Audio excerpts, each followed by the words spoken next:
आपण ज्या क्षणाची आतुरतेने वाट पाहत होतो तो क्षण आलेला आहे। आज आपण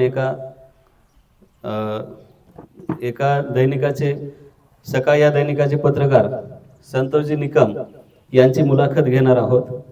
शाळा कट्टा या कार्यक्रमाअंतर्गत यांची आज आपण मुलाखत घेणार आहोत। त्यासाठी आपण त्यांना आमंत्रित केलेलं आहे। आपल्याला पत्रकार म्हणजे लोकशाहीचा चौथा आधारस्तंभ मानण्यात येतो। आपण त्यासाठी त्यांची या ठिकाणी निवड केलेली आहे। मुलांना सुद्धा या पत्रकारिता क्षेत्राची माहिती या लहान वयातच मिळावी हा आपला उद्देश आहे। तर सर्वप्रथम आपण त्यांचं शाळेत आल्याबद्दल स्वागत करूयात। तर मी आपल्या शाळेचे अध्यक्ष वाल्मिक आबा खैरनार यांना अशी विनंती करतो की त्यांनी पुष्पगुच्छ देऊन त्यांचं स्वागत करावं।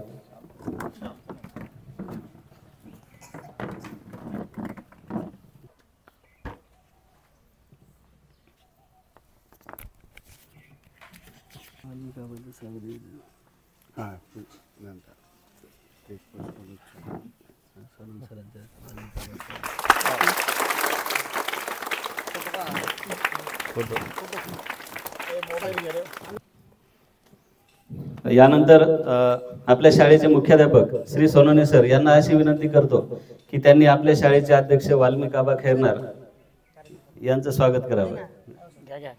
घेऊन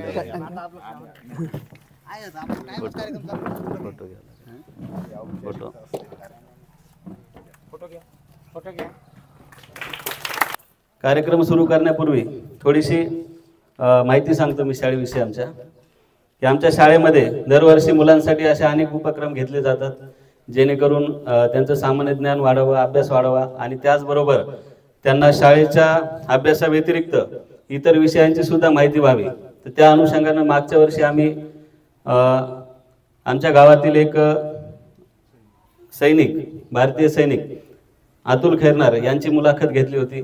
त्या मुलाखतीमधून मुलांना भरपूर गोष्टी कळाल्या, त्यांच्यामध्ये प्रेरणा निर्माण झाली सैन्यामध्ये जाण्यासाठी। त्याच्यापूर्वी आम्ही या गावातील एक आदर्श असे व्यक्तिमत्व पुरी साहेब यांची सुद्धा मुलाखत घेतलेली आहे, जे की आम्हाला सतत मदत करत असतात, प्रोत्साहन देत असतात।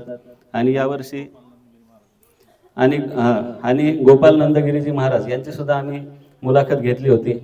आणि यावर्षी आपण आपल्या भागातील प्रसिद्ध असे पत्रकार संतोषजी निकम यांची मुलाखत घेणार आहोत। तर सुरुवातीला मुलाखतीला सुरुवात करण्यापूर्वी मी त्यांचा परिचय करून देतो आपणास की पत्रकार म्हणून जवळपास 19 वर्ष यांचं काम चालू आहे। आजपर्यंत त्यांना 19 वर्ष झालेली आहेत या पत्रकारिता क्षेत्रामध्ये।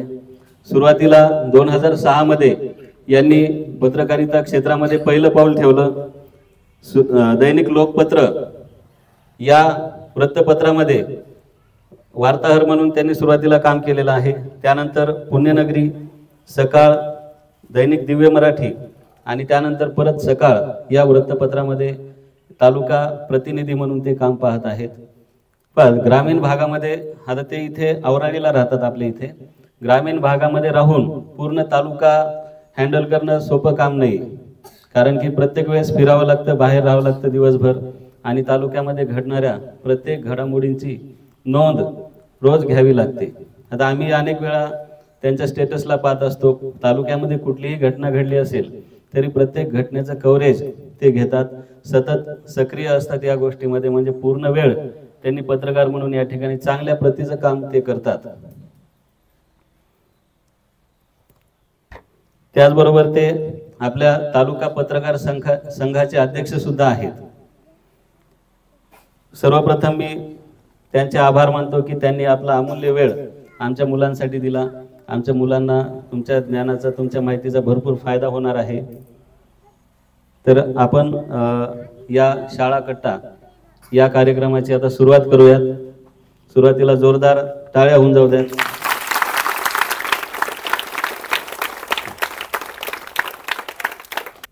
सर्वांना या ठिकाणी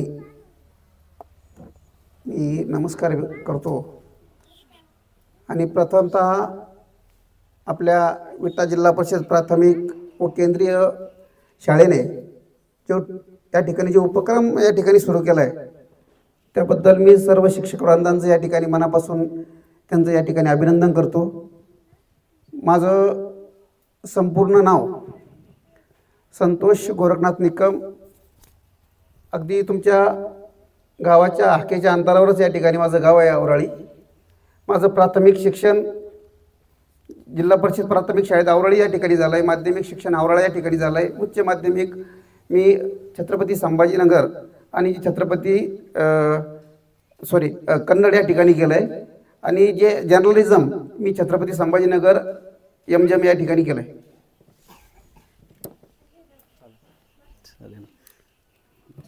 ठीक आहे, आपण आता आपल्या प्रश्नावलीला सुरुवात करूयात.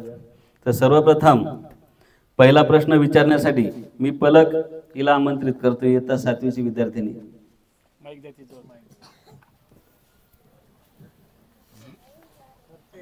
नमस्कार सर, माझे नाव पलक दिलीप गायकवाड. मी इयत्ता 7वी या वर्गात शिकते. माझा प्रश्न असा आहे की तुमच्या जीवन प्रवासाबद्दल थोडीशी माहिती द्या.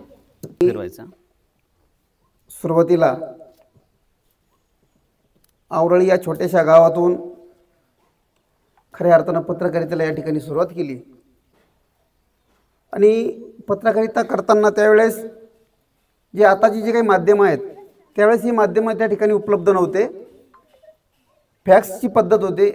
आणि एरवी जर आपल्याला एखाद्या दैनिकामध्ये किंवा एखादी बातमी प्रकाशित करायची असेल तर ती एखाद्या कंडक्टर ज्या बसेस यायच्या, मुक्कामी बसेस, त्यांच्याजवळ त्या बातम्या द्यायच्या. ते त्या ठिकाणी बसस्थानकावर छत्रपती संभाजीनगर या ठिकाणी एक बॉक्स असायचा प्रत्येक दैनिकांचा. आपण ज्या दैनिकात काम करतो त्या दैनिकामध्ये त्या ठिकाणी ते पॉकेट ती बातमी त्या ठिकाणी टाकायची आणि ती बातमी 2-4 दिवसानंतर त्या ठिकाणी लागायची. अशा पद्धतीचा साधारण तो काळ होता. परंतु आताच्या या काळामध्ये, आधुनिक तंत्रज्ञानाच्या काळामध्ये पत्रकारिता करत असताना थोडं सोपं झालं आहे. आणि जीवन प्रवासाबद्दल सांगायचं ठरलं तर मी पहिल्यांदाच माझ्या याच्यात परिचयामध्ये सांगितलं की माझं गाव, माझं शिक्षण कुठं झालं हे या ठिकाणी मी तुम्हाला सांगितलं आहे. पुढचा प्रश्न. धन्यवाद सर. यानंतर दुसरा जो प्रश्न आहे ईश्वरी भोजने घेऊन येत आहे. नमस्कार सर, माझे नाव ईश्वरी नाथसाहेब भोजने. मी आता 5वीत शिकते. माझा प्रश्न असा आहे की ग्रामीण भागामध्ये पत्रकारिता करण्याची तुमच्यामध्ये इच्छा कशी निर्माण झाली? खरंच हा म्हणजे अतिशय आवडता प्रश्न होता माझा. मला वाटलंच होता हा प्रश्न येईल. काय झालं, आमच्या गावाला सर एक नाट्य परंपरेची एक मोठी एक देणे आणि ती परंपरा गेल्या अनेक वर्षापासून या ठिकाणी जवळपास 100 वर्षापासून नाट्य परंपरा सुरू आहे. आणि मला पण नाटकाची खूप आवड होती लहानपणापासूनच. म्हणजे अनेक विटा या गावामध्ये आम्ही अनेक नाटकाचे प्रयोग या ठिकाणी केलेत. आणि त्यातल्यात माझं मराठी या विषयावर म्हणजे पहिल्यापासूनच चांगल्या पद्धतीचं माझं प्रभुत्व आहे. माझं वक्तृत्वावर पण पहिल्यापासून चांगलं प्रभुत्व होतं. आणि नाटकाची विविध पुस्तकं वाचणं, विविध अग्रलेख वाचणं हे मला शाळेत असतानापासूनच मला आवड होती त्या गोष्टीची. आणि आपणही कुठंतरी एखाद्या दैनिकात लिहावं, आपल्या भागातील समस्या त्या ठिकाणी मांडाव्यात, विविध जे उपक्रम होतात, विविध जे कार्यक्रम होतात ते या ठिकाणी मांडावेत अशी सातत्यानं मला. आणि विशेष म्हणजे मी जोपर्यंत समजा माझं शिक्षण झालं तोपर्यंत शुद्ध लेखन असेल, पत्रलेखन असेल, निबंध असेल, मी माझ्या मनानेच या ठिकाणी लिहित होतो. आणि मला सगळ्यात जास्त 10वीला सुद्धा 97 मार्क 10वीच्या विषय मराठी विषयाला होते. त्यामुळे मला ते आपण कुठेतरी लिहावं अशी सातत्यानं मला ती गोष्ट मला जाणवत होती. आणि ग्रामीण भागातील समस्या त्या ठिकाणी प्रामुख्यानं वर्तमानपत्रात याव्यात ही देखील माझी मनापासूनची. त्यामुळं मी त्या क्षेत्रात या ठिकाणी खऱ्या अर्थानं वळवलो. आणि ती आवड मला तेव्हापासूनच खऱ्या अर्थाने निर्माण झाली होती. आपल्याला यामधून असं लक्षात येतं की आपल्यामध्ये काहीतरी करण्याची आवड जर असेल तरच आपण ते काम करू शकतो. आणि ही जी आवड आहे ती आपण लहानपणीपासूनच जोपासली पाहिजे. ठीक आहे, यानंतरचा जो प्रश्न आहे ईश्वरी कोरडे.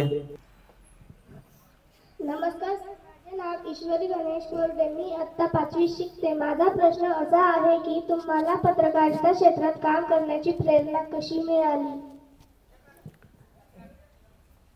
मी पहिल्याच प्रश्नामध्ये या ठिकाणी सांगितलं की मला खऱ्या अर्थानं नाट्य चळवळीनंच खऱ्या अर्थाने या पत्रकारिता क्षेत्रामध्ये आणलं असं म्हटलं तरी काही वावगं ठरणार नाही. कारण नाटकामध्ये जे काही संवाद असतात, जे काही शब्दरचना असते, त्याच्यातून खूप काही शिकायला भेटतं, खूपच काही. आणि त्यामुळं आणि दुसरं आणखी सांगायचं ठरलं तर नाट्यक्षेत्रामध्ये देखील वैयक्तिक गावांनी जर खूप मोठं योगदान गावाचं त्या नाट्यकला क्षेत्रामध्ये आहे, नाट्य चळवळीमध्ये आहे. परंतु मी स्वतःसुद्धा एक नाट्य संस्था या ठिकाणी रजिस्ट्रेशन केली आणि राज्य नाट्य स्पर्धेपर्यंत सुद्धा मी नाटकाचे या ठिकाणी प्रयोग केले होते. आणि त्या माध्यमातूनच खऱ्या अर्थानं मला पत्रकारितेमध्ये येण्याची खऱ्या अर्थानं प्रेरणा मिळाली. ते सगळं श्रेय खऱ्या अर्थानं नाट्य चळवळीलाच या ठिकाणी जातं. पहा, ग्रामीण भागामध्ये राहून पत्रकारिता करणं सोपं नाहीये. सुरुवातीलाच मी तुम्हाला सांगितलं की प्रत्येक घडामोडीची नोंद, तालुक्यामध्ये जे काही घटना घडतात त्या प्रत्येक घटनेची नोंद एका पत्रकाराला घ्यावी लागत असते. मग त्यासाठी दिवसभर बाहेर राहून कुठल्या घटना घडतायत काय त्या बातम्या गोळा करून त्या प्रकाशित करण्यापर्यंत त्यांची जिम्मेदारी असते. ठीक आहे.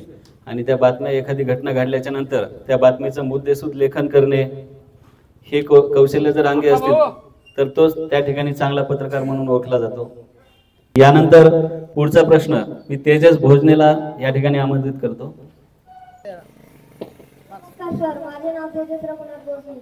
मी आता 7वीत शिकतो. माझा प्रश्न असा आहे की तुम्हाला पत्रकार होण्याची इच्छा लहानपणापासून होती का? लहानपणापासून तसं नाही म्हणता येणार. खऱ्या अर्थानं परत रिपीट जातो, पाठीमागं जातो मी. 2004ला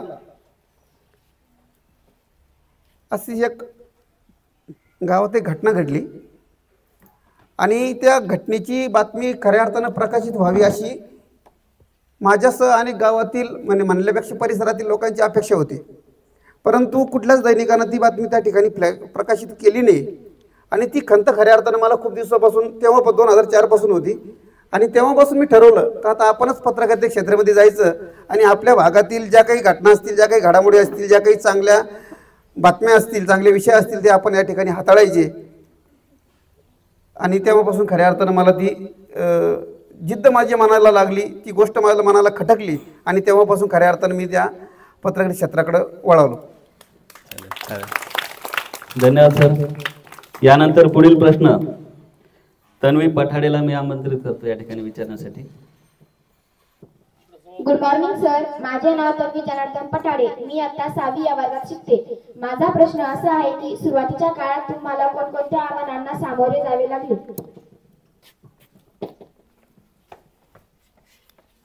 मी जेव्हा खऱ्या अर्थानं पत्रकारितेला या ठिकाणी सुरुवात केली त्यावेळेस मी सुरुवातीला सांगितलं की 2006 हा जो काळ होता त्यावेळेस सोशल मीडियाचं कुठलंही फॅड या ठिकाणी नव्हतं. ज्या वेळेस आपल्याला एखादी बातमी एखाद्या दैनिकात फ्लॅश व्हावी, ती दैनिकातून छापून यावी आणि ती लोकांनी वाचावी असं ज्यावेळेस वाटायचं तर त्यावेळेस व्हॉट्सअप, फेसबुक ही पद्धत नव्हती.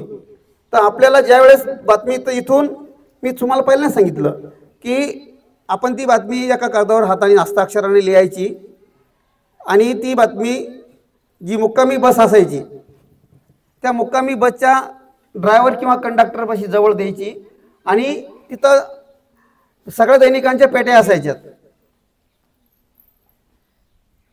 आणि त्या दैनिका आपण ज्या दैनिक त्या पॉकेटवर नाव लिहायचं अमुक अमुक दैनिक, मग तो कंडक्टर, तो ड्रायव्हर त्या ठिकाणी त्या बॉक्समध्ये ती बातमी टाकायचा आणि ती बातमी जर कार्यक्रम आज झाला तर ती 2 दिवसांनी 4 दिवसांनी कधी कधी 8-8 दिवस पण ती बातम्या लागत नव्हत्या. असं झालं आहे की नाही, आपल्याला चांगलं आठवतं. म्हणजे ते एक तर मोठं आव्हान होतं. त्यानंतर थोडी फॅक्सची पद्धत आली तरी ती पद्धतीच होती, पण इथून मग ती बातमी फॅक्स करणं, आपल्या ग्रामीण भागामध्ये फॅक्सची पद्धत नव्हती, सोयी उपलब्ध नसल्यामुळं इथून कन्नडला जायचं. कन्नडहून ती बातमी फॅक्स करायची, त्याच्यानंतर त्या बातम्या दुसऱ्या दिवशी किंवा मग ती बी दुसऱ्या दिवशीच फ्लॅश होईल असं काही नव्हतं, तर त्याला बी 2-5 दिवस लागायचे. तर अशा पद्धतीची त्यावेळेस खूपच म्हणजे आव्हानच होतं त्यावेळेस. परंतु आता या सोशल मीडियाच्या माध्यमामुळं निश्चित ते गोष्ट ती या ठिकाणी सोपी झाली असं या ठिकाणी मी आवर्जून सांगेन.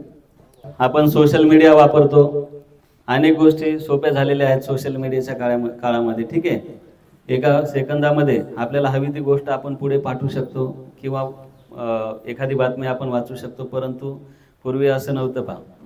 पूर्वी खूप वेळ लागायचा, खूप कष्ट लागायचे या गोष्टीसाठी. याच्यातून आपल्याला हे शिकायला मिळेल की कुठलंही काम आपण हाती घेतलं असता, कितीही अडचणी आल्या, कितीही संकट आली, तरी ते काम सोडायचं नाही. आणि जो व्यक्ती ते काम चालू ठेवतो, अडचणीवर मात करतो, संकटावर मात करतो, तोच त्या ठिकाणी पुढे नावारूपाला येतो. आज आपण पाहतोय की आपले जे संतोषजी निकम आहेत, यांचं नाव पूर्ण तालुक्यामध्ये एक निर्भीड पत्रकार म्हणून या ठिकाणी गाजतंय. तर जोरदार टाळ्या होऊन जाऊ द्यात त्यांच्यासाठी. यानंतरचा जो प्रश्न आहे, कार्तिक याला मी आमंत्रित करतो विचारण्यासाठी. ये समोर ये.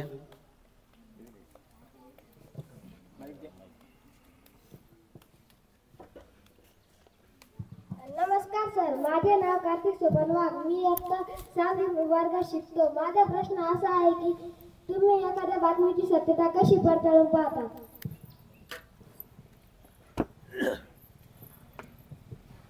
आजचीच एक बातमी फ्लॅश झाली आहे. आपल्या आवराळा भागामध्ये बिबट्याचं मोठ्या प्रमाणात या ठिकाणी वावर सुरू आहे. परंतु एखाद्या व्यक्तीने आपल्याला सांगितलं की अमुक अमुक ठिकाणी या ठिकाणी बिबट आम्हाला दिसला, आढळला. परंतु जोपर्यंत त्या घटनास्थळाचे, त्या बिबटचे किंवा जी काही घटना असेल एखाद्या व्यक्तीने आपल्याला तोंडी सांगितलं असेल, परंतु जोपर्यंत त्याची अधिकृत आपल्याला माहिती संबंधित त्या डिपार्टमेंटचे अधिकाऱ्याकडून किंवा संबंधित जो काही विभाग असेल त्याच्याकडून जोपर्यंत अधिकृत माहिती आपण त्या ठिकाणी उपलब्ध करत नाही, तोपर्यंत आपण ती बातमी खऱ्या अर्थानं फ्लॅश करायची राहत नसते. म्हणजे थोडक्यात ती बातमी अधुरी होते आणि वाचकांच्याही मनामध्ये त्याच्याविषयी बातमीविषयी सशक्तता असते, संभ्रम निर्माण होतो. त्यामुळे जोपर्यंत म्हणजे बिबट दिसला तर मग वन विभागाने त्याबाबत काय उपाययोजना करणार आहेत, वन विभागाचं त्याच्यात आपल्याला कोड घ्यायचा असतो, प्रतिक्रिया घ्यायची असते आणि मग त्यावेळेस खऱ्या अर्थाने ती बातमी त्या ठिकाणी आपल्याला फ्लॅश करायची असते. धन्यवाद सर. यानंतर इयत्ता 6वीची विद्यार्थिनी प्रणाली, हिला मी पुढचा प्रश्न विचारण्यासाठी आमंत्रित करतोय. समोर आहे. सुप्रभात सर, माझे नाव प्रणाली दीपक खरात असे आहे. माझा प्रश्न असा आहे की तुमच्या पत्रकारितेच्या जीवनामधील अविस्मरणीय अनुभव कोणता? अस्मरणीय अनुभव जर सांगायचं ठरले बातमीच्या बाबतीत, हो ना. म्हणजे मी बातमी छापल्यानंतर, छापून आल्यानंतर त्या बातमीचे उमटलेले पडसाद असंच म्हणायचं ना, है की नाही. आणि त्याचा जनसामान्याला झालेला फायदा 2016-17ला आपल्याकडे लाल्या रोगाचं मोठ्या प्रमाणामध्ये या ठिकाणी प्रादुर्भाव आला होता. आणि त्यावेळेस मी दैनिक दिव्य मराठी या वृत्तपत्रामध्ये त्या ठिकाणी काम करत होतो. आणि म्हणजे त्या झाडं कंबरीत केले झाले, पण त्याला काहीच अक्षरे पुरे लाल झाले होते आणि त्याला काहीच नव्हतं राहिलं. आणि इतर सर्व ठिकाणचे या ठिकाणी पंचनामे झाले होते. आपल्या कन्नड तालुक्यातला विशेष म्हणजे चापनेर आणि देवगाव मंडळामध्ये पंचनामे झाले नव्हते. मग मी त्या ठिकाणी जवळपास अर्धपान त्या ठिकाणी त्या लाल्या रोगाच्या संदर्भातल्या शेतकऱ्यांच्या विरुद्ध शेतकऱ्यांचे कोट घेऊन ती बातमी फ्लॅश केली होती. जवळपास सर्व मुख्य अंकाला ती बातमी हाफ पेज लागली होती. आणि त्या बातमीची चर्चा विधिमंडळामध्ये झाली होती. त्यावेळेस माझ्या अंदाजे हिवाळी अधिवेशन झालं होतं आणि त्यावेळेस सतीश भाऊ त्या ठिकाणी आमदार होते. तर सतीश भाऊना ती बातमी विधिमंडळात दाखवून त्यावेळेस आपल्या भागातले त्या ठिकाणी पंचनामे झाले होते आणि शेतकऱ्याला त्यावेळेस बऱ्यापैकी त्या ठिकाणी नुकसान भरपाई त्या ठिकाणी मिळाली होती. म्हणून त्या बातमीचा मला खऱ्या अर्थानं आता माझ्या अंगावर होतो बोलता काटा आला. तर त्यावेळेस पंचनामे होऊन शेतकऱ्यांना त्याचा फायदा झाला होता.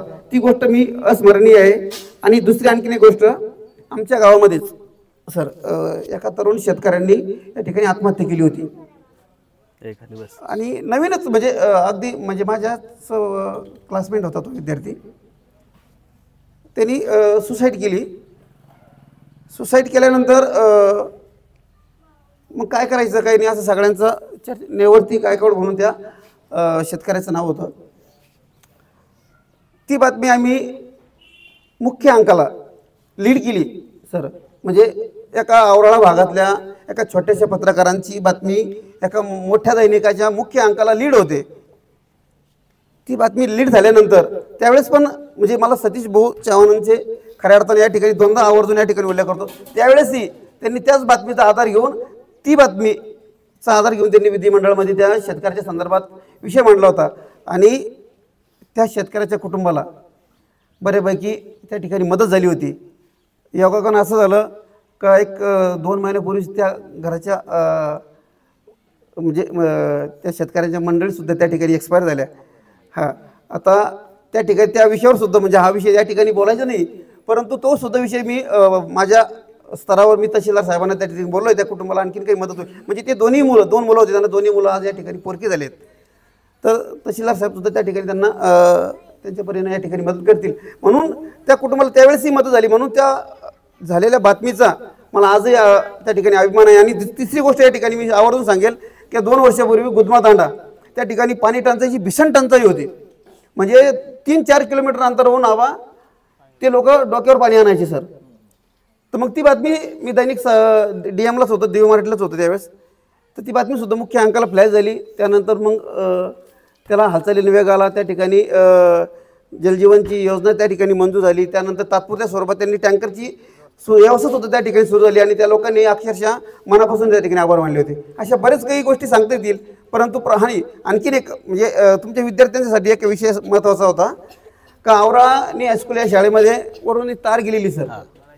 हां, तर म्हणजे तिथले जे प्राचार्य मुख्याध्यापक आहेत धाबाडे सर आणि आप्पा भाऊ पण त्या ठिकाणी आहे.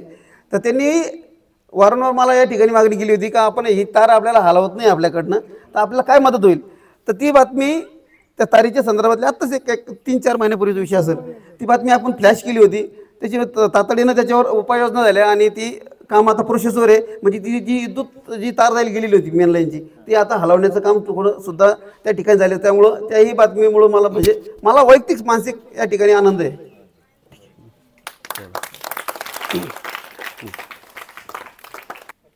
पत्रकाराला लोकशाहीचा चौथा स्तंभ असं म्हणतात.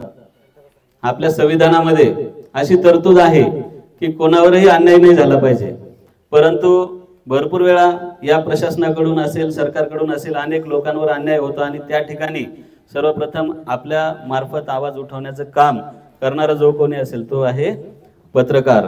ठीक आहे, कोणालाही न घाबरता एखाद्या व्यक्तीवर अन्याय झालेला असेल तर त्याला न्याय कसा मिळवून द्यायचा हे आपल्याला पत्रकार दाखवून देतात. आणि आपल्या भागातील जे पत्रकार आहेत संतोषजी निकम यांचंही आम्ही काम पाहतो. नेहमी ते अन्यायाविरुद्ध आवाज उठवण्याचं काम करत असतात. एकदा जोरदार टाळ्या होऊन जाऊ द्या त्यांच्यासाठी. यानंतर पुढचा प्रश्न विचारण्यासाठी मी राधिकाला आमंत्रित करतोय. सुप्रभात सर, माझे नाव राधिका संपत कोडे, मी 7वीत शिकते. माझा प्रश्न असा आहे की तुम्ही एखादी बातमी दिल्याबद्दल खूप समाधान वाटले, असं कधी झालंय का? मी आत्ताच हे सगळ्या बातम्यांचा त्या ठिकाणी उल्लेख केला. परत सांगायचं झालंच तर अशा अनेक घटना आहेत तर मी त्या ठिकाणी सांगू शकतो, परंतु आता तेच रिपिटेशन होईल. त्यामुळे आपण पुढचा प्रश्न घेऊ. चालेल सर.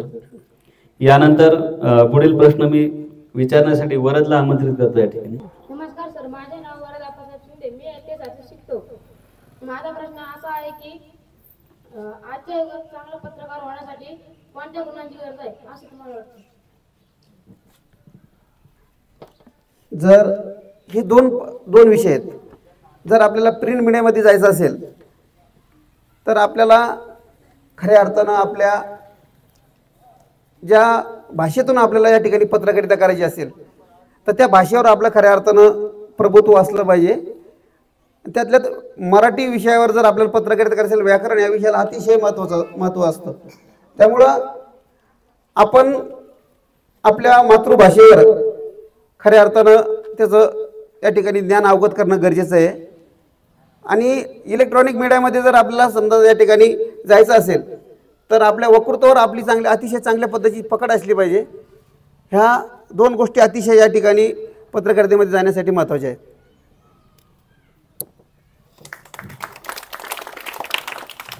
धन्यवाद सर. यानंतर पुढील प्रश्न विचारण्यासाठी मी पूर्वाला या ठिकाणी येण्याची विनंती करतो.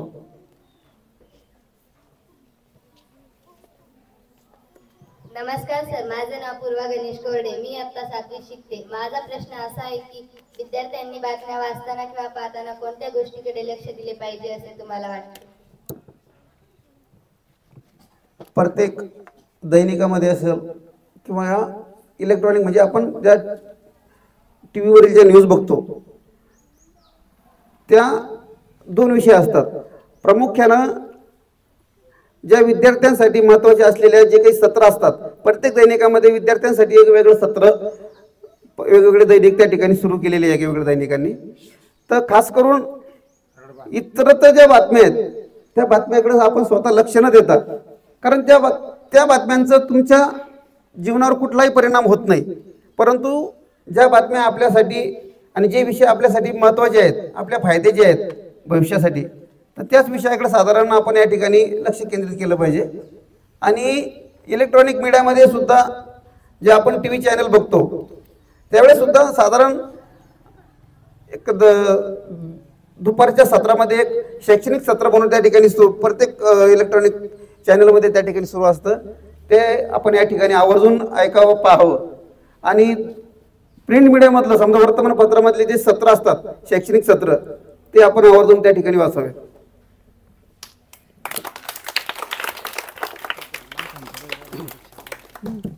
आजचं युग जे आहे ते माहिती तंत्रज्ञानाचं युग आहे. या काळामध्ये अनेकांची वर्तमानपत्र वाचण्याची जी सवय आहे ती काहीशी कमी झालेली आहे, काही जणांची ती नष्ट झालेली आहे. परंतु माझं असं मत आहे की प्रत्येकानं वर्तमानपत्र वाचलं पाहिजे, कारण की आपण कितीही मोबाईलवर बातम्या पाहिल्या तरी जे ज्ञान आपल्याला मिळणार आहे ते त्याच्यामधून आपल्याला मिळणार नाही. वर्तमानपत्रामध्ये अनेक प्रकारचे भाग असतात त्यामध्ये विद्यार्थ्यांसाठी सुद्धा म्हणजे भरपूर वर्तमानपत्रामध्ये एक सेक्शन असतं सेपरेट, तर ती माहिती प्रत्येक विद्यार्थ्यानं वाचली पाहिजे. यानंतरचा प्रश्न जो आहे, मी इयत्ता 5वीची विद्यार्थिनी तन्वी हिला या ठिकाणी आमंत्रित करतोय.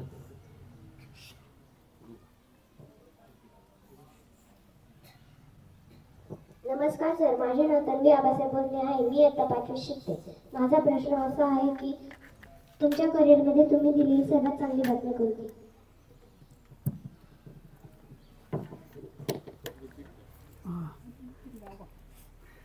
तोच प्रश्न तिसऱ्यांदा या ठिकाणी रिपीट झालाय.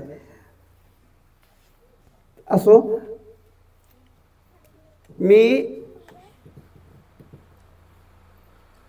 साधारण माझ्या माहितीप्रमाणे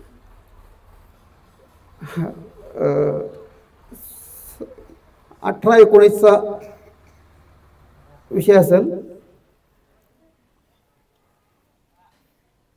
आणि आवराळा प्रकाश निकम जे आहेत ना त्यांच्या शेतामध्ये बिबट आला होता. हां, म्हणजे सुरुवातच झाली होती ती. आणि इतकं प्रचंड प्रमाणात आपल्या भागामध्ये त्या ठिकाणी भीतीचं वातावरण त्या ठिकाणी निर्माण झालं होतं. का बिबट म्हणजे हा माणसावर हल्लाच करतो आणि माणसावर तो माणसाचा जीवच घेतो, अशा पद्धतीची एक प्रोपगंडा आपल्या भागामध्ये या ठिकाणी नागरिकांमध्ये झाला होता. त्याचं कारण असं होतं की त्याचं साधारण त्याची प्रचार प्रसार त्या ठिकाणी झाला नव्हता. आणि बिबट हा प्राणी असा आहे का तो एकदमच माणसावर हल्ला करत नाही. पहिली गोष्ट, जोपर्यंत त्याला सुरक्षित ज्यावेळेस वाटायला लागतं त्यावेळेस तोच म्हणजे त्याचा जीव वाचवण्यासाठी तो खऱ्या अर्थाने त्या ठिकाणी हल्ला करतो. आणि त्यावेळेस असा प्रोपगंडा तयार झाल्यानंतर, असं एक भीतीचं वातावरण तयार झाल्यानंतर मी त्या संदर्भात त्यावेळेस एक बातमी फ्लॅश केली होती. आणि सगळे वन विभागाचं त्याच्यात सगळी माहिती घेऊन कोट तयार करून आपण ती बातमी म्हणजे टुडेच्या मुख्य अंकाला, टुडेच्या पानाला आपण त्या ठिकाणी फ्लॅश केली होती. आणि त्याच्यामुळं त्या बातमीमुळं बऱ्यापैकी त्या ठिकाणी लोकांचं मधलं जे भीतीचं वातावरण होतं ते बऱ्यापैकी त्या ठिकाणी कमी झालं होतं. अशी एक ती अशा बरेच काही सांगता येतील.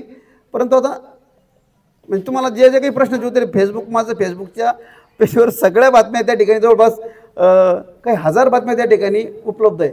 आता नेमकं सांगावं कुठल्या कुठल्याचं अशा बऱ्याच आहेत. तर त्यातपैकी एक ही आहे.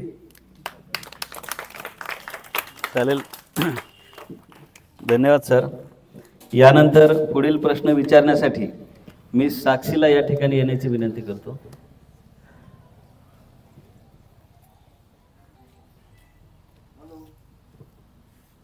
नमस्कार सर, माझे नाव साक्षी कुंडली बोजदे. मी आता 7वी शिकते. माझा प्रश्न असा आहे, पत्रकारितेमध्ये व्यतिरिक्त तुमचा छंद कोणता?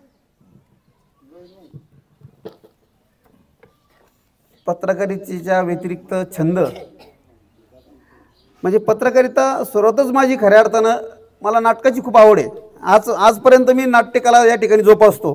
परंतु गेल्या 2 वर्षापासून मी नाट्य क्षेत्रापासून थोडं, त्याला कारण आहे का, तालुक्याची जबाबदारी या ठिकाणी पडली, कामाचा व्याप वाढला आणि दररोज सातत्यानं आपल्याला त्या बातम्यांच्या फॉलोअपमध्ये पदाधिकाऱ्यांच्या टचमध्ये राहावं लागतं.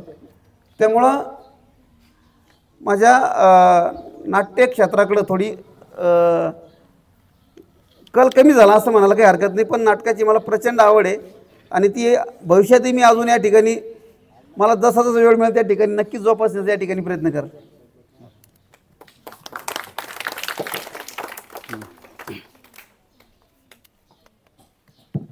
हा पहा, प्रत्येकाला काही ना काही छंद असले पाहिजेत. आता आम्ही आवरळीला राहत असताना खूप सारं ऐकलं होतं नाटकांविषयी.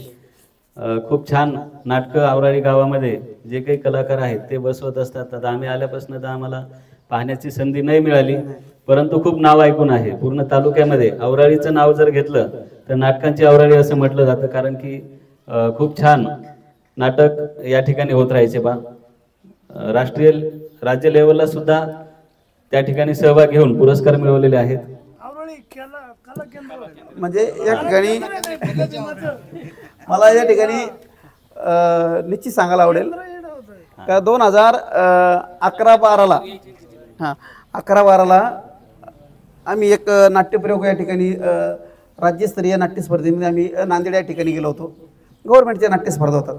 त्या नाट्यस्पर्धेमध्ये मला या ठिकाणी सांगायला आवर्जून आनंद होईल का त्या पुऱ्या नाट्यस्पर्धेत मला उत्कृष्ट अभिनेता या ठिकाणी म्हणजे राज्य शासनाने त्या ठिकाणी गौरवलं होतं. त्यामुळं ते आणखीनच माझा नाट्यकलेकडे या ठिकाणी त्यावेळेस कल वाढला होता. आणि म्हणजे ज्या नाट्यस्पर्धा झाल्या असतील म्हणजे नगर, इकडं नांदेड, आपलं शिल्लोड, घाटनांद्रा या ठिकाणी सुद्धा आवरळीच्या नाट्य संस्थेने तब्बल 21 वर्ष 21 वर्ष प्रथम क्रमांकाचं त्या ठिकाणी पारितोषिक आलेलं आहे. हे सगळं आवरळी गावांचंच खऱ्या अर्थानं नाट्यकलेचं या ठिकाणी श्रेय आहे.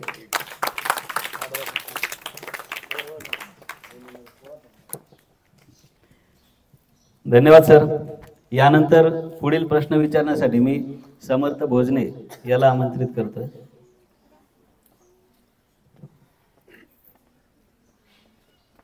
नमस्कार सर, माझे नाव समर्थ सुरेश भोजने. माझा प्रश्न असा आहे की तुम्ही निर्भीड पत्रकार म्हणून ओळखले जातात. तुम्ही तुमच्या होम मिनिस्टरला घाबरतात का? होम मिनिस्टरला सगळेच घाबरतात.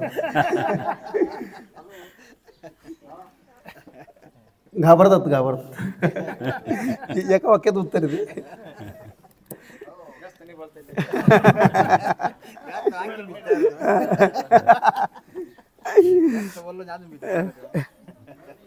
धन्यवाद सर.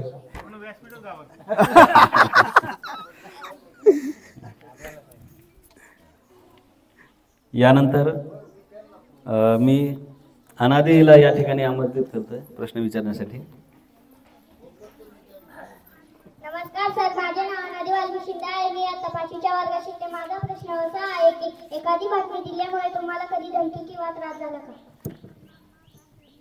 पत्रकारिता एक क्षेत्रच असं आहे का नेहमीच कोणाच्या ना कोणाची विरोधात या बातम्या सातत्यानं येतात.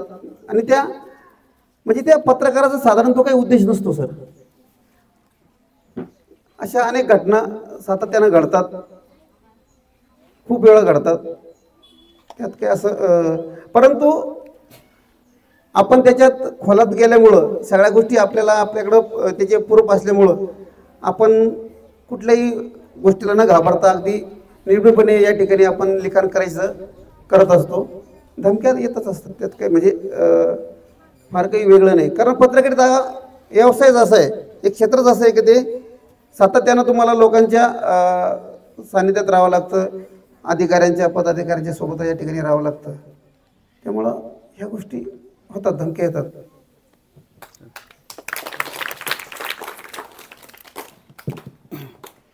किती धमक्या आल्या तरी त्या धमक्यांना न घाबरणारा पत्रकार जो आहे त्यालाच आपण निर्भीड पत्रकार म्हणून ओळखतो.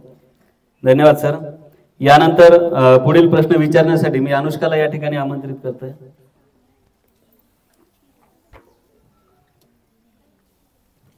नमस्कार सर, माझे नाव अनुष्का शिवाजी शिंदे.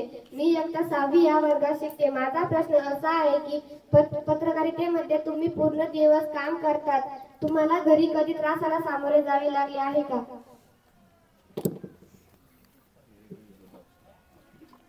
कधी कधी अनेक वेळा वार्तांकन करताना पोलीस स्टेशनला जावं लागतं, कधी 2-2 वाजतात. आता एक 3-4 महिन्यापूर्वी एक कन्नड शहरामध्ये एक घटना घडली होती. त्या घटनेचा या ठिकाणी मी उल्लेख करणार नाही, परंतु त्या बातमीचं त्या विषयाचं वार्तांकन करताना 3:30 वाजले त्या रात्री. परंतु जी प्राथमिक माहिती होती ती आम्ही 11:15 वाजेपर्यंत दिली होती, कारण 12च्या नंतर वर्तमानपत्र या ठिकाणी छपायला जातं, त्यामुळं 11:15 वाजता आम्ही त्याची प्राथमिक माहिती दिली. त्यानंतर उर्वरित जो भाग आहे त्यानंतर आम्ही दुसऱ्या दिवशी त्या ठिकाणी पाठवला, तो दुसऱ्या दिवशी त्या ठिकाणी छापून आला.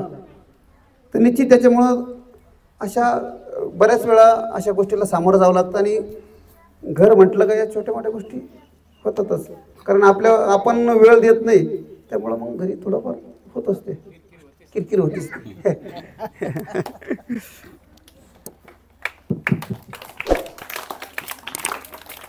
धन्यवाद सर. यानंतरचा प्रश्न विचारण्यासाठी मी आराध्याला या ठिकाणी आमंत्रित करतोय. नमस्कार सर, माझे नाव आराध्या देवदास कोरडे. मी इयत्ता 5वी शिकते. माझा प्रश्न असा आहे की पत्रकारितेमध्ये करिअर करण्यासाठी आम्हा विद्यार्थ्यांना तुम्ही काय सल्ला द्याल?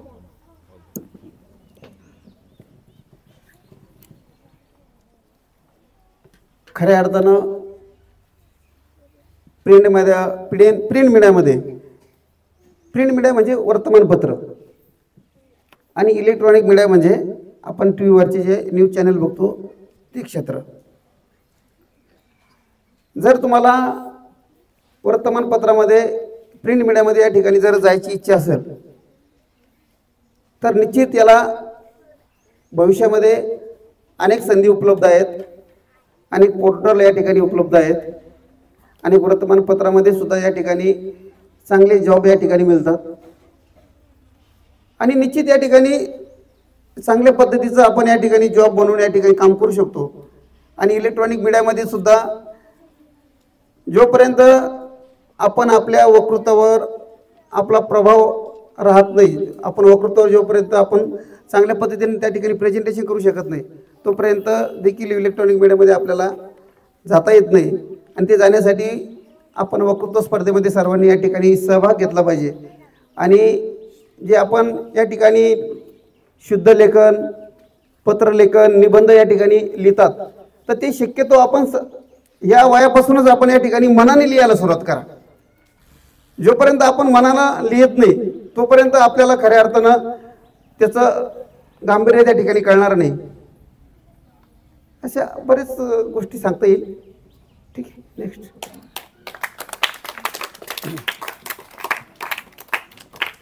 विद्यार्थ्यांसाठी खूप महत्त्वाचा सल्ला दिलेला आहे. आजकाल आपण काय करतो, कुठलाही अभ्यास करायचा म्हणून करत असतो, जास्त आपण डोक्याचा वापर त्या ठिकाणी करत नाही. परंतु लहानपणीपासूनच आपल्याला जर सवय असेल की आपली बुद्धी वापरून विचार करून थोडंसं निबंध लिहिणे असेल किंवा पत्र लिहिणे असेल, अशा गोष्टी जर आपण लहानपणी केल्या तर नक्कीच आपल्याला त्या ठिकाणी आपल्या बुद्धीमध्ये वाढ झालेली दिसून येईल आणि भविष्यामध्ये आपल्याला कशाची भीती राहणार नाही, बोलण्याची भीती राहणार नाही किंवा काही लिहायचं असेल किंवा तुम्हाला जर भविष्यामध्ये चांगला पत्रकार व्हायचं असेल तर या गोष्टी तुम्हाला कराव्या लागतील. तर आजचा हा शेवटचा प्रश्न होता. यानंतर आमच्या शाळेचे मुख्याध्यापक सोनोने सर आपणास मार्गदर्शन करतील. एकच मिनिट सर, एक सेकंड. इलेक्ट्रॉनिक मीडियामध्ये आपल्या भागातील म्हणजे शिरोडी या ठिकाणी प्रणिती बोरसे, आपण जर TV9 न्यूज चॅनल जर बघत असाल, TV9 म्हणजे आता तिनं माझ्या माहितीप्रमाणे TV9 सोडलं, ती लोकशाहीला आहे सर. अतिशय ग्रामीण भागातून म्हणजे डोंगराळ भागातून ती मुलगी, तिचं प्राथमिक शिक्षण देखील त्या ठिकाणी झालं आणि ती एका टॉपच्या न्यूज चॅनलमध्ये मुख्य अँकर म्हणून या ठिकाणी जॉबला आहे. आणि माझी एक सगळ्यांना विद्यार्थ्यांना एक विनंती असेल का आपण सकाळच्या सत्रामध्ये ज्या टॉप 15 ज्या न्यूज असतात त्या ठिकाणी ती अँकर करत असते, ते आपण या ठिकाणी बघा. खरंच ती कौतुकास्पद, आपल्या भागासाठी ती कौतुकास्पद गोष्ट आहे. मी जरी प्रिंट मीडियामध्ये काम करत असलो पण इलेक्ट्रॉनिक मीडियामध्ये काम करणं ही साधी गोष्ट नाही सर. पुन्हा एकाच वेळेस संपूर्ण महाराष्ट्र त्या ठिकाणी लाखो प्रेक्षक त्या ठिकाणी या ठिकाणी बघत असतो. त्यामुळे तिचं निश्चितच आपण येणाऱ्या काळामध्ये जर तिचा वेळ मिळाला तर तिला आपण या ठिकाणी आवर्जून या ठिकाणी बोलावं असं या ठिकाणी मी तुम्हाला शाळेला या ठिकाणी आग्रह करेल.